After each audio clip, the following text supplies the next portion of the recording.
Үйге бара жатырмын. Макияж жасадым. Қалай жарасама? Астанчанкаға ұқсайм ба? Сол 11 минуттай бар уақыт таксимен барам дегенше. Сол 11 минуттың ішінде бір 5 минуттық эфир өткізіп жіберейік. Бәрі сұрап жатыр. Сіз түркменге ұқсап кетіпсіз.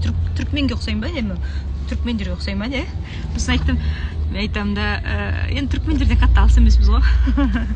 Түркмен мен адайдың қыздар жалпы келеді, характерлері, түр жағынан. О, жарқ еткен сұлу қыз дейді, рахмет. Қалайсыздар, жақсыздар ма? Жаңа да сұрап жатыр да, чакра медитациясын тікелей эфирге айтасыз ба деп. Чакра техникасы ол арнайы 4 сағат бойына отырып, сіздің бөлек-бөлек чакраңыз тазалайтын техника, сондықтан оны тегін эфирге сала алмаймын. Оны тек қана ақылы марафоннан, менің жеке сеансымнан ғана ала аласыздар, достар. Былай оңай медитацияларды арасында күнде емес, қайта-қайта медитация қайда, оған шабыт керек қой. Арасында оңай медитацияларды, арасында сабақтарымды, арасында өзімнің алған инсайттарымды YouTube-ға жүктеп отырамын. Кстати, инсайт бойынша негізі адам деген күніне неше миллиард ой келеді ғой. Сол ойлардың арасында көбісі ойлар онша жақсы ойлар емес. Уайым, проблема, ананы істеу керек, мынаны істеу керек, касатикке бару керек, ананы баланы бүйту керек деген керек емес ойларда адамды алаңдататын да.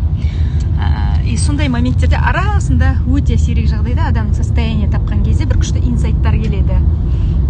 Сол инсайттарыммен YouTube-та бөлісіп отырғым келеді. Мысалы, бір хәл келеді, бір состояние, бір ой келеді, бір неше жыл бойы жауабын ала алмай жүрген сұрақтың жауабы келеді, бір біреудің мысалы келеді, Құдай көз алдыңа біреуді үлгі қылып алып келеді. Сондай кездерде мен инсайтпен бөліскім келеді. Соны мен YouTube-қа салып отырғым келеді, Instagram-ға емес. Қалай қарайсыздар? Сол үшін менің YouTube каналым ол инсайттардың, медитация, жүрек тыныштығын табудың, миыңды ашудың, махаббатқа бөленудің, миссия табудың каналы болмақ. Сондықтан көрдіңіздер ма, мен YouTube парақшамда тіркеліп алдыңыздар ма? Тіркеліп атқандарыңызға көп рахмет. Кеше 368 подписчик еді, бүгін 400 шамамен 30 подписчик болыпты. Жақсы көремін сендерді. Сол, қазір бұйырса рилс түсіруге кетіп бара жатырмыз. Сіздерден сұрап алайын деген, қандай темадағы рилстар сіздерге қызық? Мысалы, мен өзім дайындап қойған темаларым бар. Тазалық туралы рилс, айналада кеңістіктің тазалығы адамға, ақшаға, энергияға қаншалықты әсер ететін. Бірақ онда да тазалық деп оған жаңағы кіріп кетуге де болмайды да, мысалы. Сол сияқты бір идеяларыңыз бар ма? Жазыңыздар. Или сұрақтарыңыз бар ма? Айсара ханым, осы мәселе мені қатты мазалайды, соны рилсте айта аласыз ба десеңіз, мысалы, бір рилстің ішіне бүкіл сұрағыңызға жауапты сыйдырып жіберетін. Немесе білмеймін, мен осындай состояние таба алмай жүр едім, соны қалай табуға болады деген сияқты да.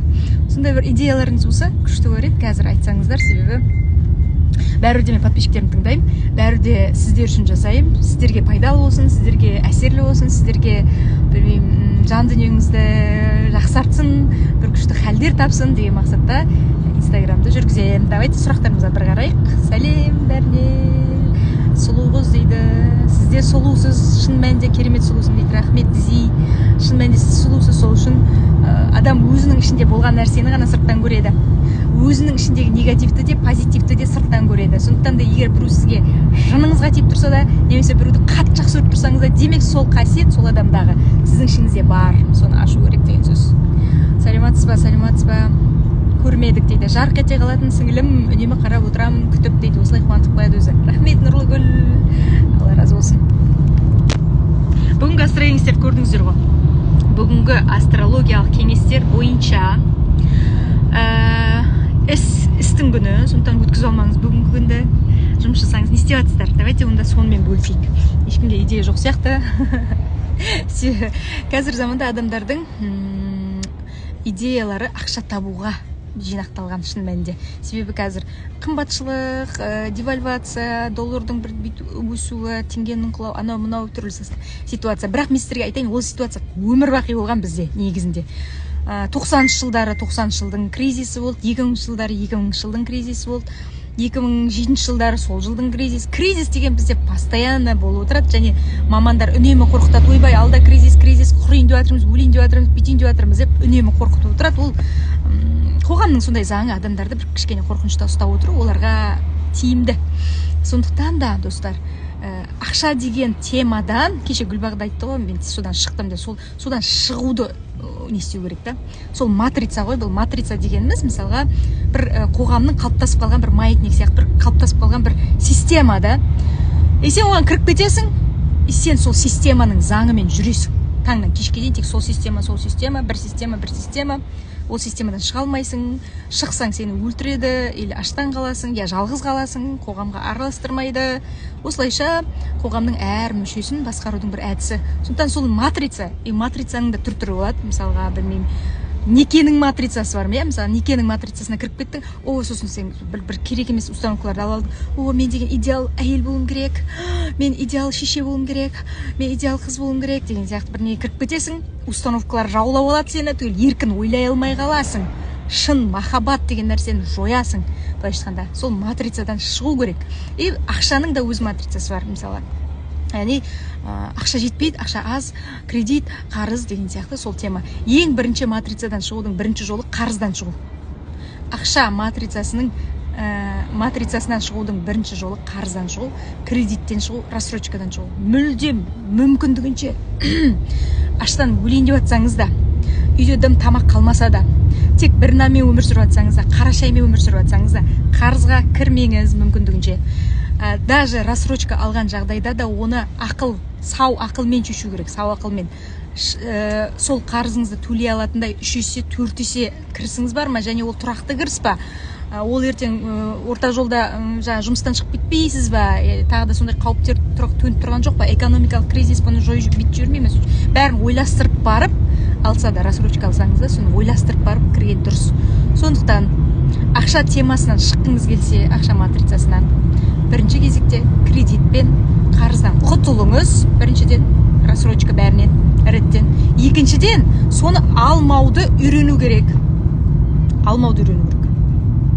Кредитпен қарызды ешқашан алмауды үйрену керек. Оны қалай жасау керек дейді. Кеше ютубтағы эфирімде айтқанмын, кез келген матрицадан шығу үшін адам мынаны тазалау керек, және мынаны тазалау керек. Жүрек және ми. Осы ең маңыздысы әрине жүрек чакрасындағы бүкіл уайымдар. Былайша айтқанда бар ғой, өзіңді құдай санап кетесің ғой, құдай санап кетуден шығу керек қой негізі. Біз көбіне бетеміз, ойбай, қонақ келе жатыр, ұят болатын болды, мен құрсын дастарханға бір демалайын, бір құр нанмен, құр шаймен ұят болады ғой деп. Сен былайша айтқанда құдайдың берген нәсібесіне риза болмай, бұл маған аздық етеді деп қанағатсыздыққа ұшырап, ана қонақтың алдында өзіңнің образыңнан, имиджіңнен айырылып қалатын қорқып, ұят болады деген нәрсе, на самом деле матрицаның негізгі сөзі өтірік, сол ұят болады деген. Ұят болады, қашан ұят болады? Егер сен жұрттың көзінше тыржалаңаш жүрсең ұят болады, біреудің бірдемесін ұрлап кетсең ұят болады, білмеймін, біреудің семьясын құртсаң ұят болады. Сондай ірі нәрселерде ұят болады. Бірақ қонақ келген кезде үйіңде не бар, соны шын жүректен, ақ жүрекпен бүйтіп, тіпті қара шай мен қара нан болса да махаббатпен берсең, ешқандай да ұят болмайды негізі. Біз ойбай қонақ шақыратып, ойбай анан ұзатып жатырмын қызымды, ойбай мықты ресторан болмаса болмайды, ұят болады. Олар бір 3-4 сағат болады, болды, ұмытып кетеді, ешқандай да ұят болмайды. Даже столовыйға жасасаңыз да оны ұмытып кетеді, сіздің тойыңыздың столовыйда болғанын. Шын мәнінде адамдарға бәрібір сіздің өміріңіз қызық емес. Ешкімнің өмірі қызық емес. Сол үшін жаңағыдай ақша матрицасынан шығу үшін мына жүрекпен ойды тазалау керек. Жүрекпен ой артық ойларға, уайымдарға, проблемаларға, кредитті төлеу керек. Суета дейді, паникаға кіріп кетеді. Сол үшін сол паника мен суетадан шығу керек, матрицадан шығу үшін. Түсіндіңіз бе? Чакра тазаламай кеттік дейді Нұрлыгүл. Бұйырса жақында менің марафоным басталады. Тоже жаңа мен деп аталады. Келдік па? Келдік уже. Сен деп жатырмын достар. Бұйырса онда осындай инсайттарымды ютубқа бөлісіп отырамын. Менімен бірге болыңыздар. Мүмкін осы видеоны да скачать етіп ютубқа саламын.